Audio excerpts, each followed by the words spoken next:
¿Qué ocurre cuando el arte deja de ser la típica ficha y se convierte en una forma de pertenecer en un lugar? En esta presentación, titulada El arte como herramienta educativa para la inclusión, parte de una experiencia real que tuve en un centro de difícil desempeño, pero también de una investigación educativa que llevo sobre cómo se está enseñando la educación plástica y visual, y parte de la misma idea de que la plástica tiene mucho más potencial del que normalmente se le concede, por desgracia, en el currículo y por parte de la visión externa o de otros docentes. Antes de dar comienzo, me gustaría presentarme un poquito mejor.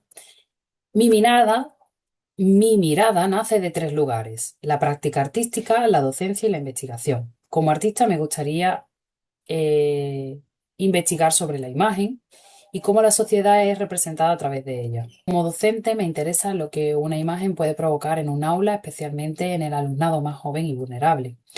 Y como investigadora me preocupa una cuestión derivada muy concreta. Si vivimos en una sociedad saturada de imágenes, ¿por qué seguimos enseñando muchas veces la plástica como si solo consistiera en hacer, y digo entre comillas, cosas bonitas? Mi investigación actualmente está revisando materiales didácticos y cómo estos materiales enseñan de forma progresiva lenguajes, técnicas, procesos y competencias artísticas. Si a veces, por el contrario, proponen actividades atractivas en apariencia, pero con poca profundidad formativa. Además, también he investigado sobre el impacto de las IA y la resignificación de las imágenes y, en definitiva, cómo se percibe la asignatura en general.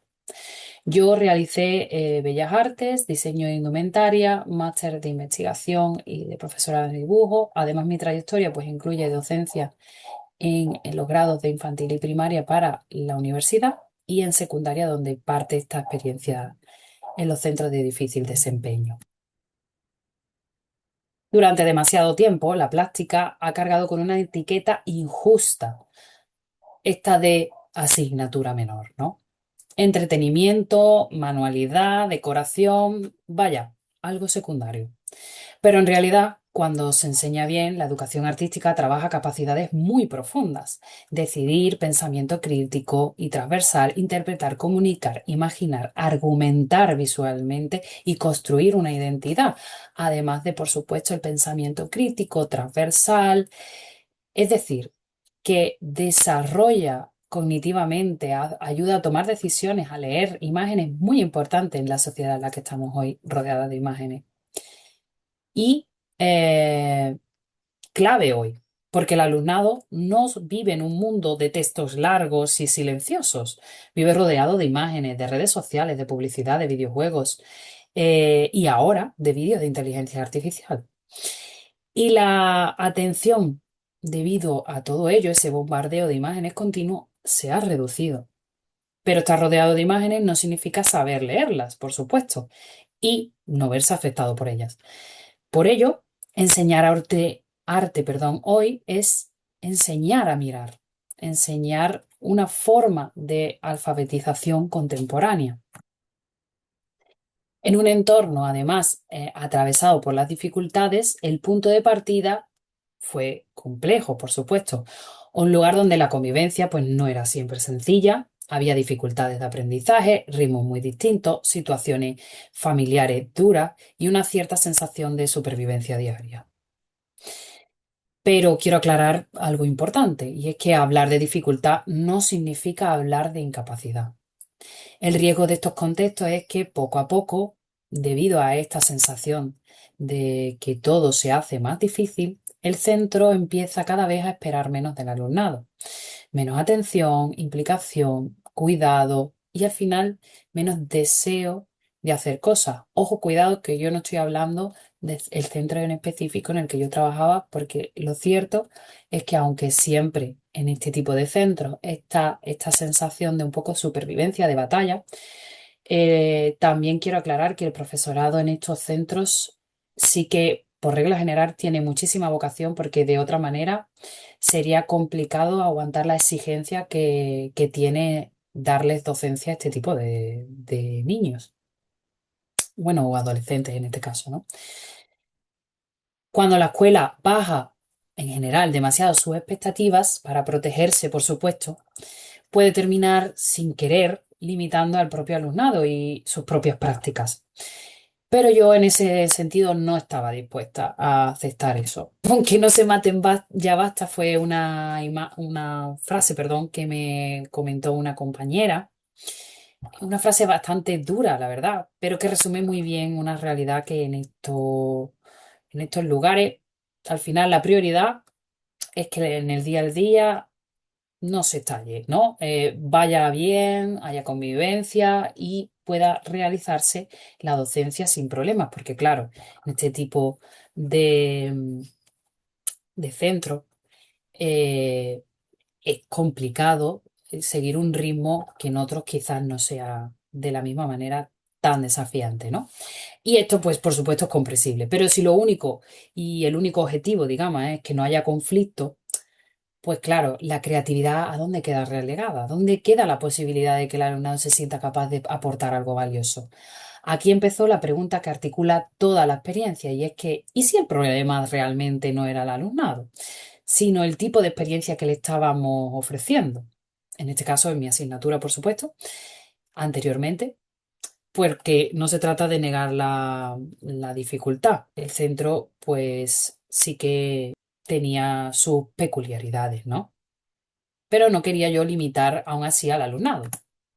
Por eso mi premisa de partida es escuchar al alumnado y ver qué ellos querían hacer, aportar.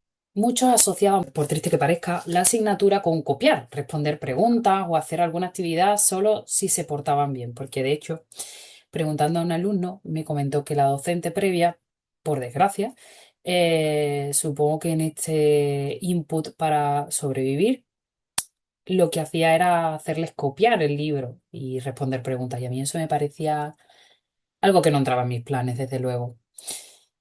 Y claro, ahí comencé a utilizar esta premisa de ¿por qué no les interesa la práctica? ¿Es que acaso las actividades seguramente que le han ofrecido hasta ahora no les motivan? Porque no es lo mismo, seamos claros, hacer una ficha que participar en un proyecto. No es lo mismo copiar una imagen que decidir qué mensaje se quiere transmitir con esa imagen. No es lo mismo decorar un pasillo que transformar simbólicamente un espacio. Por eso, con mi asignatura, lo que quería era que se relacionasen mejor con ella, con el aula, con el centro, con sus compañeros, con su propia capacidad de aportar y al final que todo esto hiciese una participación significativa. A partir de ahí, la práctica dejó de entenderse solo como una producción manual y empezó a funcionar como un lenguaje. Cada proyecto tenía preguntas detrás, ¿no? ¿Qué queremos decidir? ¿A quién se dirige esta imagen? ¿Qué emoción queremos activar? ¿Qué valores transmite? ¿Qué imagen queremos proyectar como grupo? Estas preguntas que son educativas y que obligan al alumnado a hacer algo, digamos, a construir un sentido con lo que están haciendo. Y esto conecta directamente con la investigación sobre la cultura visual. No basta con introducir imágenes actuales en el aula, hay que enseñar a interpretarlas críticamente, que bueno, una parte de las que estoy estudiando ahora, ¿no? Los manuales, de hecho, incorporan en varias ocasiones arte urbano, cómic, fotografía, cine, medios que parecen ser contemporáneos, pero que al final no trabajan de manera profunda realmente en la relación con el alumnado y eso no les transforma. Y claro, este tipo de proyectos así conjuntos no se suelen dar en centros. Así que mi objetivo era un cambio metodológico central. Pasar de una actividad aislada, ¿no? Que era lo que estaban acostumbrados a hacer, más o menos creativa, a un proyecto colectivo. Un proyecto en el que se construyese entre todos algo que además tuviese sentido para otros y para ellos mismos. La diferencia parece a simple vista pequeña, pero pedagógicamente era enorme.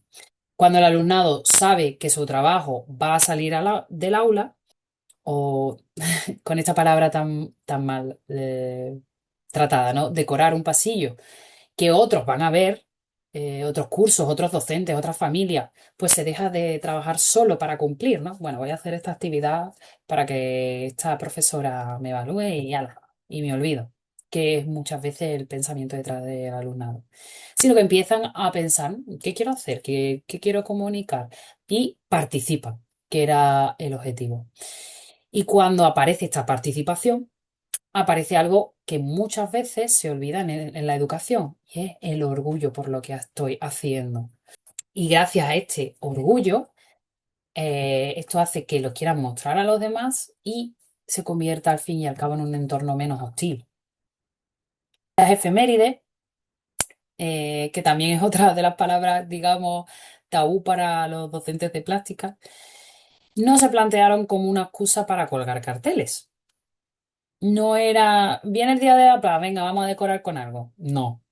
Eh, la pregunta para mí era otra, ¿no? ¿Cómo convertimos una fecha en una experiencia de aprendizaje visual colaborativa y significativa para el alumnado? Entonces, estas efemérides me sirvieron mucho como introducción para esta intervención educativa.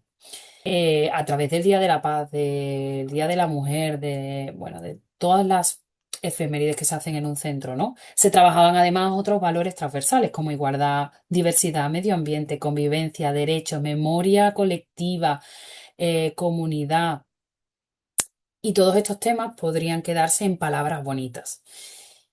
Pero el reto era convertirlo en decisiones reales y visuales, en colores, formas, símbolos, mensajes, composición, en dónde lo colocamos, qué ubicación lleva y, por supuesto, qué montaje va a llevar.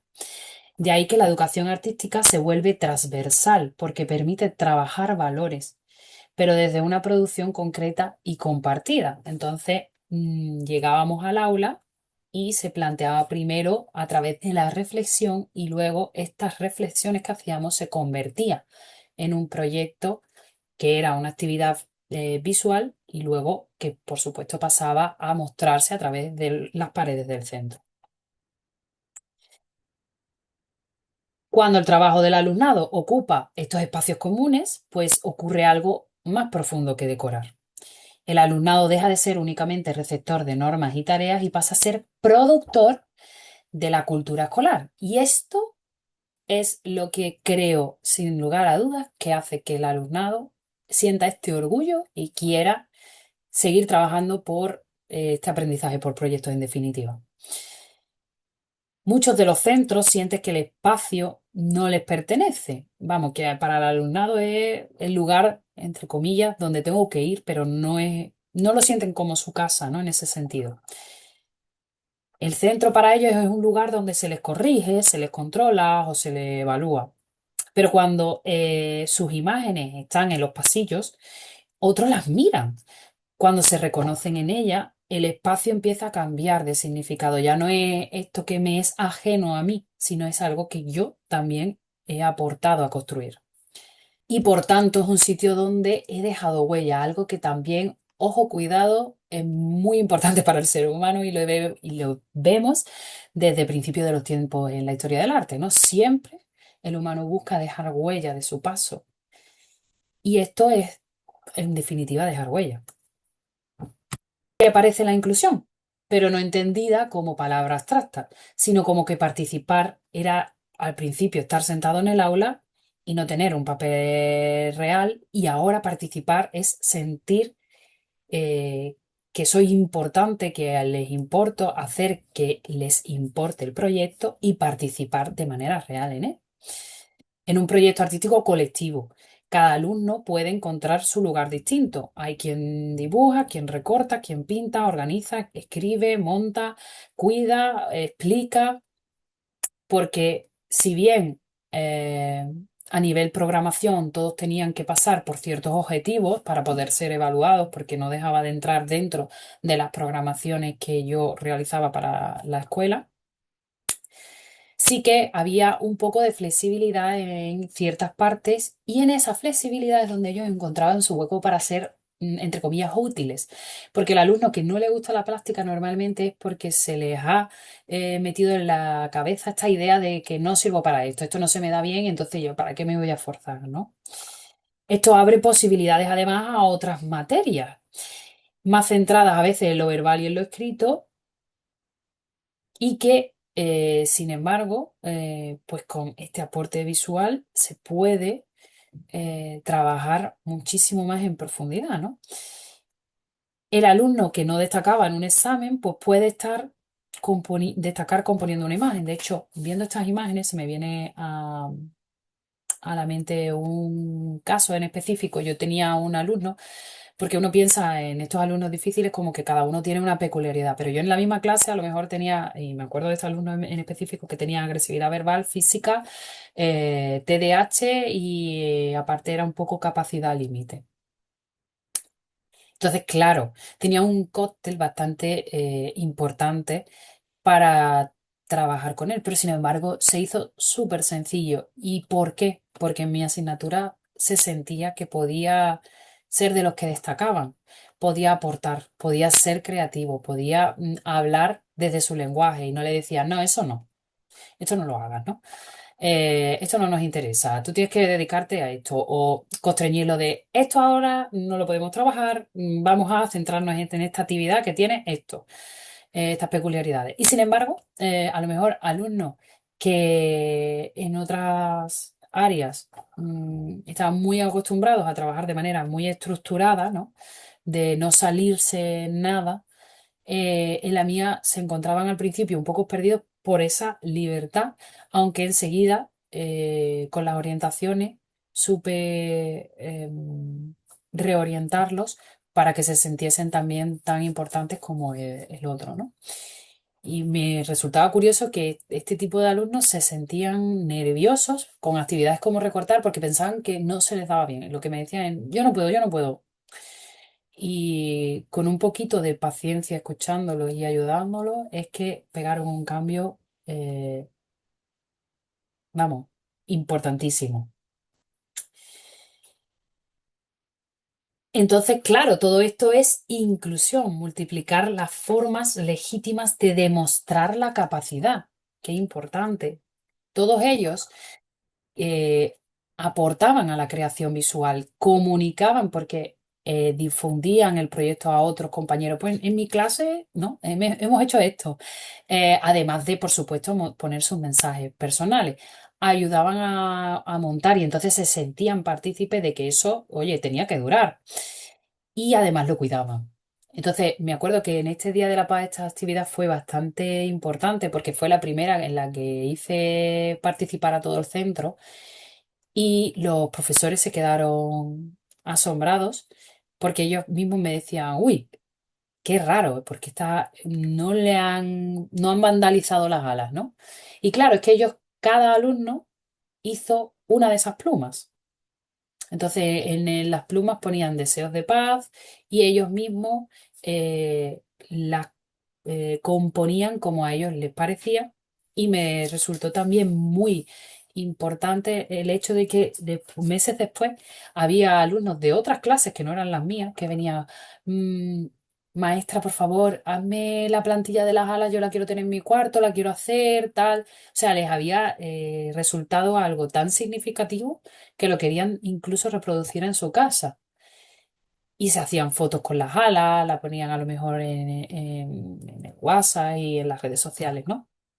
Entonces algo que a priori, porque claro, los recursos es verdad que estaban limitados, ¿no? En este caso, el centro disponía de los típicos recursos escolares, papel, rotuladores, cera, eh, tijera y poco más, ¿no?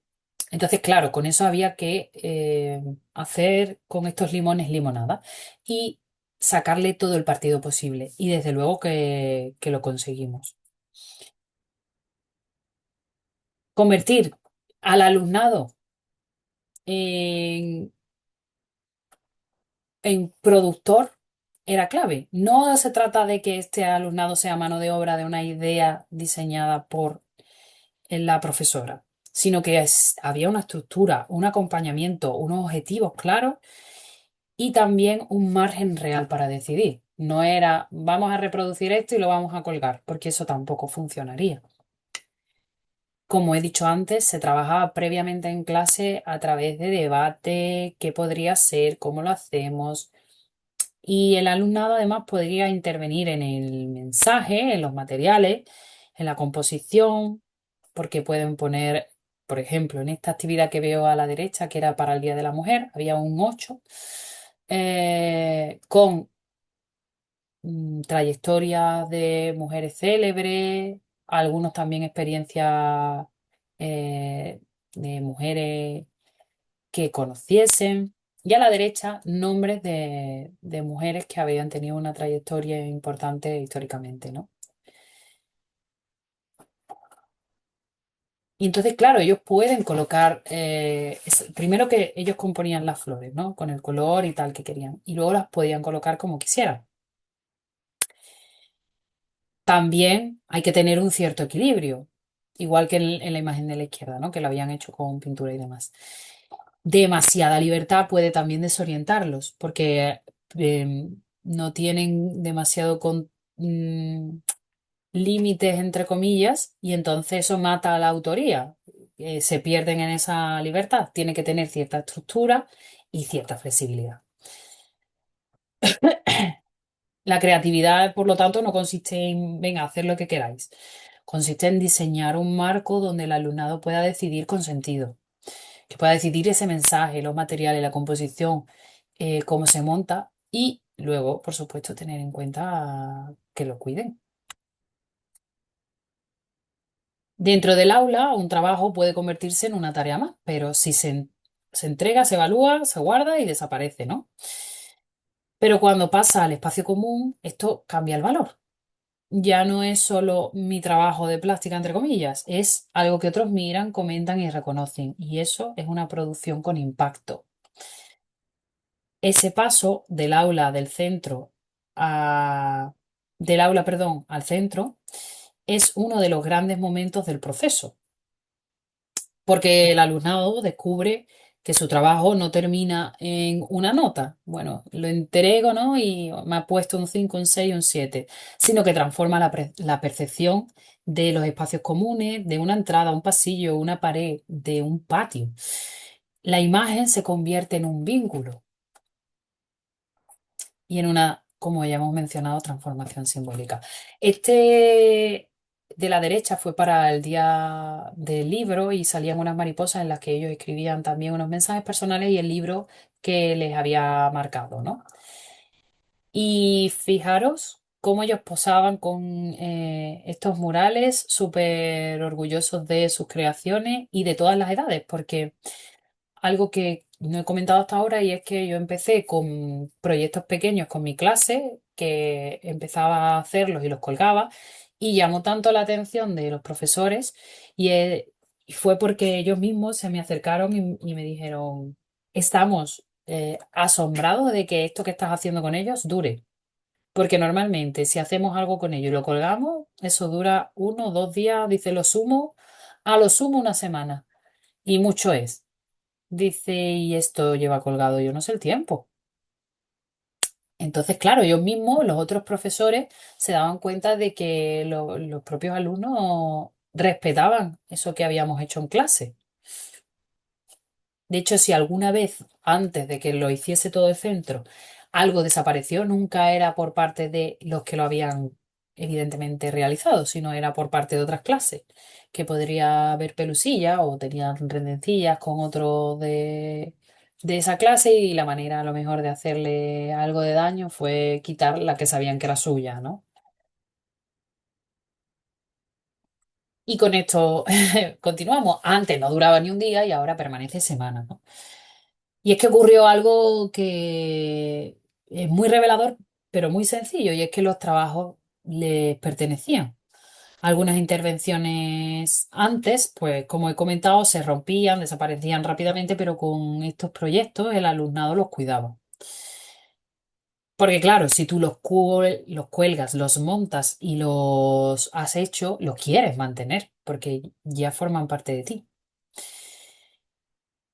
No podemos decir que un proyecto artístico resuelva por sí solo todos los problemas de convivencia, porque eso no sería real, pero sí podemos decir que con esta experiencia el cuidado de los trabajos mostró que la relación del alumnado con el espacio escolar había mejorado muchísimo e incluso la inclusión de propios alumnos dentro de la clase, hablo de la que yo trataba, porque de las otras no tengo conocimiento de los datos, pero de los que yo sí trataba, había en mi clase pues ciertos problemas de convivencia de unos con otros o que lo típico, ¿no? Por desgracia que a lo mejor uno insultaba al otro y con esto empezaron a cuidarse entre ellos, a ayudarse, a colaborar unos con otros y eso también es otra manera de inclusión.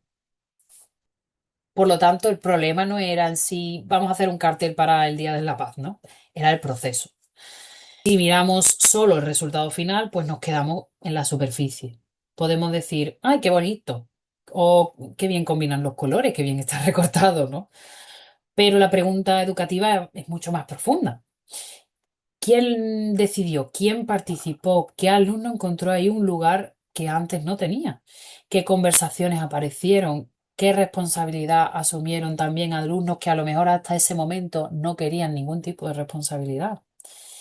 ¿Y qué vínculo se creó con esto, ¿no? Y es lo que digo, cooperaban muchísimo entre ellos, se ayudaban, se respetaban el trabajo de unos a otros, no vandalizaban el de el amigo cuando lo habían hecho todos en clase. Entonces, ¿qué efectos al final observé en esta intervención? Pues mayor participación, mejor disposición hacia la asignatura, un cuidado de los productos realizados y un mejor clima en el aula, bastante importante el cambio. En el centro, además, también hubo un mayor reconocimiento por parte del claustro de profesores, de intereses de otros docentes por los proyectos que habíamos hecho, por hacer proyectos parecidos en sus asignaturas o de manera transversal unido a la asignatura de plástica. Ayudó a una mayor visibilidad de la educación artística, incluso como promoción del propio centro. Los efectos, por supuesto, pues no fueron de un día para otro. Como he dicho, pues todo esto fue en un año y medio de trabajo, pero en el primer año y en los primeros meses ya se vio el cambio, porque tras las primeras efemérides que vieron cómo yo trabajaba con mi clase, me ofrecieron la posibilidad de, en el Día de la Paz, hacerlo con todo el centro y hubo un cambio importante y a partir de ahí, de hecho, pues me dijeron de darme otras responsabilidades como gestionar la programación del centro en cuestión de actos, efemérides y demás. Así, la educación artística, pues como ya he repetido anteriormente, es una herramienta de inclusión, porque la educación artística puede ser inclusiva ya que no obliga a todo el mundo a demostrar que sabe lo mismo y de la misma manera. Permite lenguajes distintos, distintos ritmos, distintas fortalezas de cada uno, distintas formas de participación. Y esto no significa bajar el nivel, significa ampliar las puertas de entrada y adaptar también según las capacidades de cada uno. En una actividad artística bien diseñada pueden aparecer capacidades que a veces quedan ocultas, como la sensibilidad visual, el pensamiento espacial, la imaginación simbólica, el liderazgo práctico también, ¿no? En ciertos proyectos, cuando los alumnos tienen roles de dirección, constancia, cuidado, comunicación, cooperación, elementos importantísimos en estas edades. Por eso no es una asignatura, como hemos dicho, menor ni secundaria. Es uno de los lugares donde los alumnos pueden ser capaces de demostrar y de descubrir sus capacidades. E incluso, como hemos comentado, construye comunidad, da acceso incluso a relaciones que en otras asignaturas quizás no se diesen. Oh,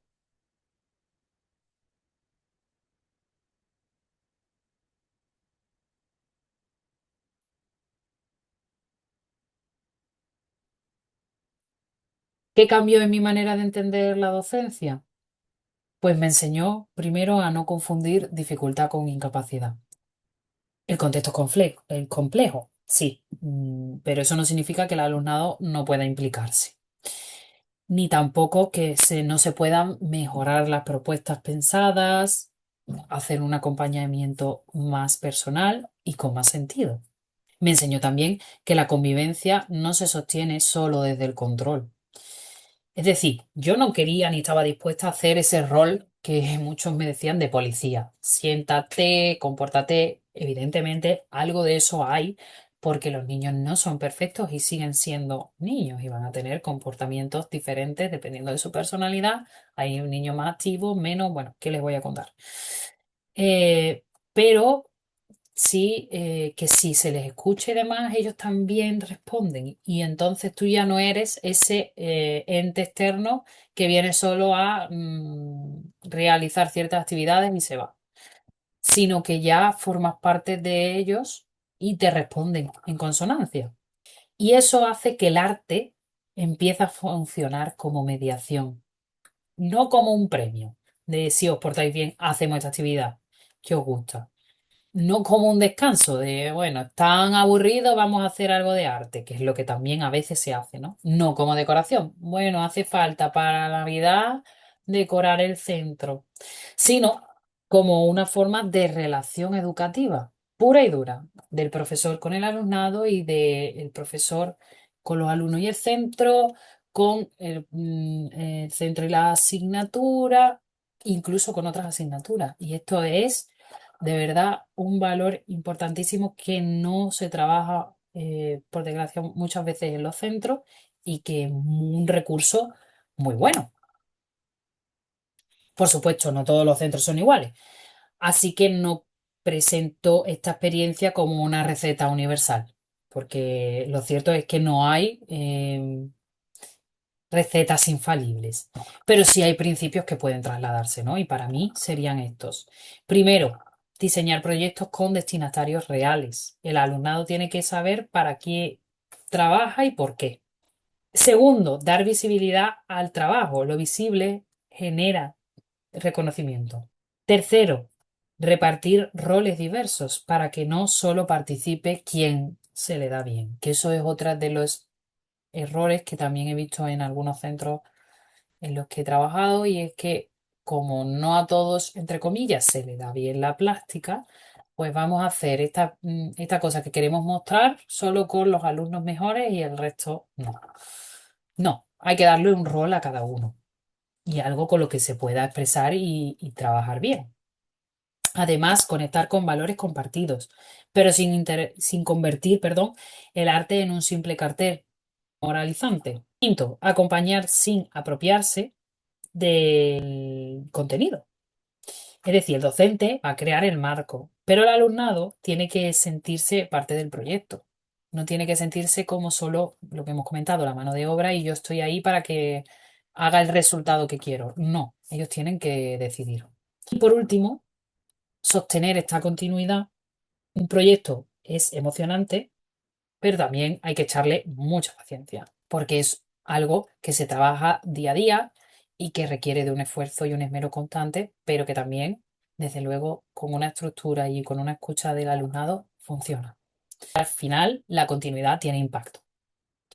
Y casi llegamos al final de esta presentación. La conclusión no es que el mural en sí cambie el centro, sino que cuando el arte se diseña como una experiencia de participación, puede realmente cambiar la relación del alumnado con la asignatura, con el espacio y con la comunidad. Es decir, es una herramienta de inclusión. Para mí, un año y medio fueron suficientes para ver cómo estos proyectos formaron un proceso más amplio de transformación en el centro y contribuyeron a dar visibilidad, generar pertenencia y mostrar que la asignatura, la educación artística en general, podía ocupar un lugar mucho más importante, porque de hecho hasta los propios compañeros en un principio había como esta sensación de, bueno, es la nueva, a ver cuánto dura, ¿no? Pero cuando realmente esto se vio a la larga que sí funcionaba, pues se ha seguido de hecho manteniendo. Cuando he realizado esta presentación, al buscar imágenes de mi paso por el centro, he visto que se continúan haciendo propuestas similares a las que yo había hecho en su momento y que continúan con esta manera de trabajar.